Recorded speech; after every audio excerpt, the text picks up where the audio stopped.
জীৱনৰ নাটৰ পৰা চিৰবিদায় ললে সকলোৰে মৰমৰ বসুদা। উভতি নহা বাটেৰে গলগৈ বেহাৰবাৰীৰ বসুদা। বসুদাৰ মৃত্যুত শোকাকুল ৰাজ্যৰ সাংস্কৃতিক ক্ষেত্ৰ। ৰাজ্যবাসীৰ বাবে এটা শোকৰ খবৰ। মহানগৰীৰ এখন ব্যক্তিগত হাস্পতালত শেষ নিশ্বাস ত্যাগ কৰে অভিনেতাজনে। বেহাৰবাৰী আউটপোষ্টৰ বসুদাৰ চৰিত্ৰৰে ৰাজ্যজুৰি অধিক জনপ্ৰিয় হৈছিল ফাইলাও বসুমতাৰী।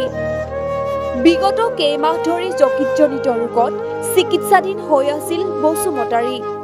অৱশেষত মঙলবাৰে নিশা তেওঁৰ দেহাৱসান ঘটে।